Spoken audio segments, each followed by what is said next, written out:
I'm out here, got kind of a rough setup.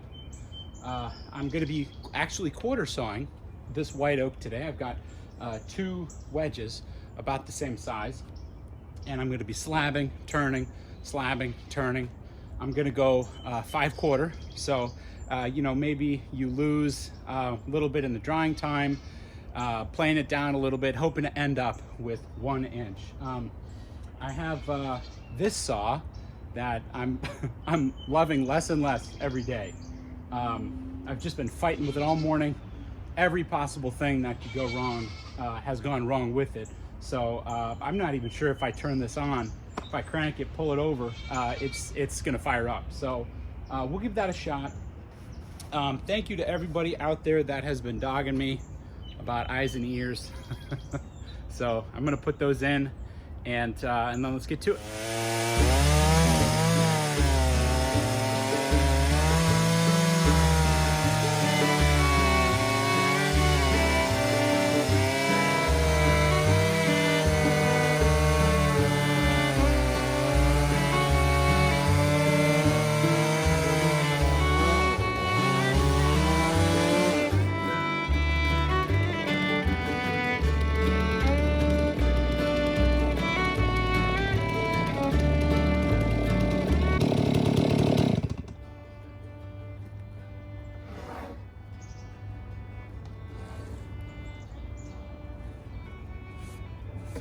Yeah.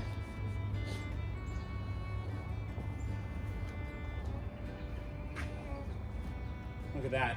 Nice, beautiful piece of wood. Absolutely gorgeous. The only thing that I kind of screwed up here, I have trouble at the ends. You really got to use a lot of wrist pressure to keep the mill level. As that front rail comes off the slab, you've really got to equalize it. And sometimes I get lucky and I can twist the mill and get a little bit more purchase on the slab, but obviously it didn't work this time. That's why I cut it a 1/4 inch thick, because that'll plane right out, and it won't be a problem.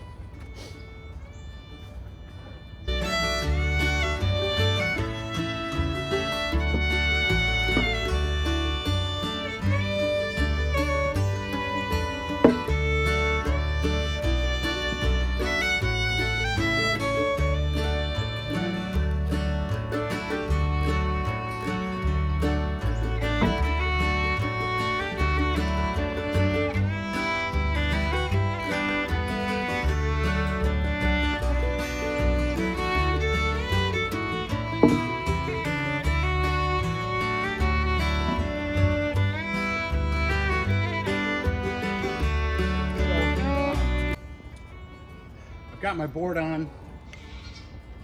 Doesn't need to be level, just needs to be flat. So I'm going to be looking down here.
think, don't you know how to tune your carburetor? And I like to think I'm okay at it, but I mean, it's almost like every 30 minutes I've got to be turning in, turning out. In the morning I tune it, in the afternoon I tune it. It's just that carburetor doesn't know which way's up, which way's down. So I have a real hard time setting it for optimum power. And I think that's probably related to why that chainsaw goes through fluids like no other chainsaw I've ever used.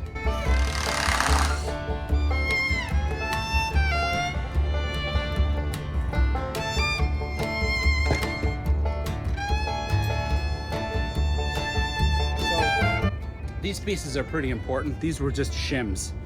I usually cut them on site. Wedges tend to pop out. You want something that goes under the board so the vibration doesn't knock it loose, but those are very important.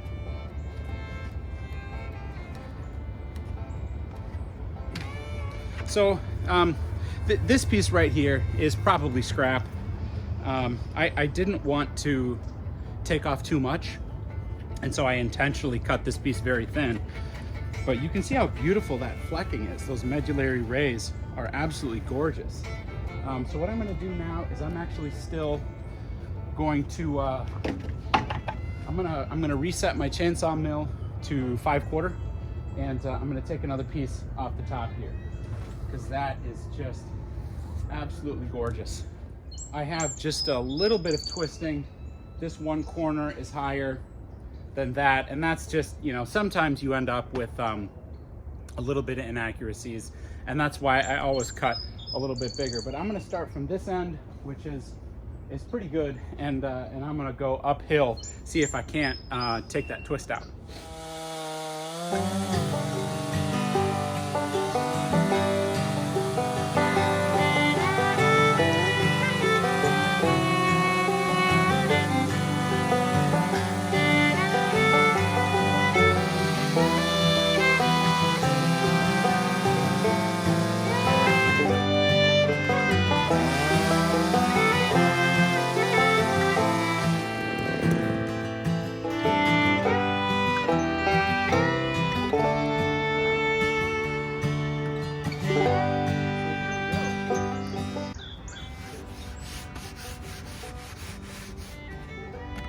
Just beautiful.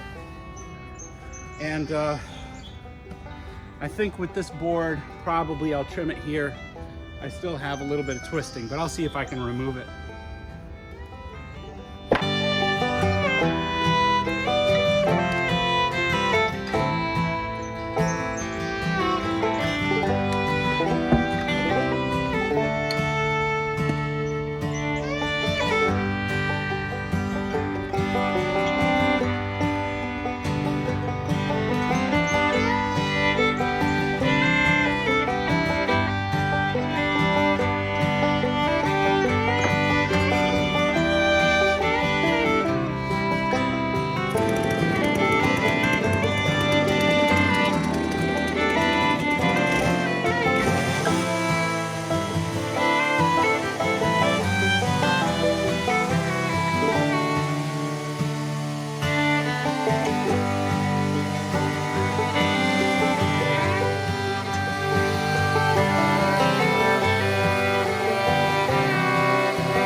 Another really nice piece. This is kind of interesting. I'm quarter sawing this, but this is not quarter sawn. It is, but it isn't. It doesn't have the vertical end grain.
problem I've been having with this chainsaw is the tensioner. I've already replaced it, and it just doesn't keep the chain in place. So we'll fix that. Okay, so I ended up with quite a few really nice pieces here. I have these two plain-sawn boards here. These are the largest pieces. These are not quarter sawn, as somebody would maybe at a furniture store look around and identify lumber. These would be these look like plain sawn boards. Of course, they are quarter sawn, but they look like plain sawn, so they are not that vertical grain. But nevertheless, these would be wonderful coffee tables, or potentially if I squared these up and glued them together, they would be very, very nice stock for a table. We've got, I use these pieces here, these kind of smaller pieces, for rail stock, for tables and other furniture. Little bit of flecking here. Little bit, actually no flecking on this one, just this one here. This, I think, is probably the most beautiful piece, which is kind of unfortunate because you flip it over and that's the slab that I took off the top when I flattened that quarter. But this, I think, is the most beautiful piece. It might just be pretty firewood. And then we got this here, again, rail stock, mantle, you know, whatever you need. If you're building furniture, this would be a very beautiful piece. You'd want to put this on the top or in some visible portion, because this is true quarter sawn right here, and it's dark, but this is just about zero slope of grain right here, so you get very, very nice flecking. And then we got another piece here, nice vertical grain, and this right here, the spalting, some people really like that, some people don't. Traditionally, furniture makers would cut that spalting right off. This would be more of the that sapwood that's a little bit too close to the cambium layer, and so you really do get quite a lot of spalting if your lumber sits for you know, like this one has. This has been on the ground for months. This came off a probably a 200-year-old white oak, probably more than that, honestly. And I milled up the top. I got a whole bunch of really, really nice slabs off of the top there. And so these quarters came off the bottom of the log. And so I'm lucky to get the nice pieces that I got out of it. This spalting will trim right off if that's what I want to do with it. And then I'll just be left with, you know, a good, probably 6 inches of very, very, very pretty vertical end grain wood. So, you know, this is just to say, you know, this is how I quarter saw lumber with a chainsaw mill. It's not the safest way. It's not the most efficient way. It might not even be the most productive way, but it's how I do it. And it is possible to get very, very nice vertical end grain boards off of a quarter with a chainsaw mill. So thanks for watching, and I'll see you guys around.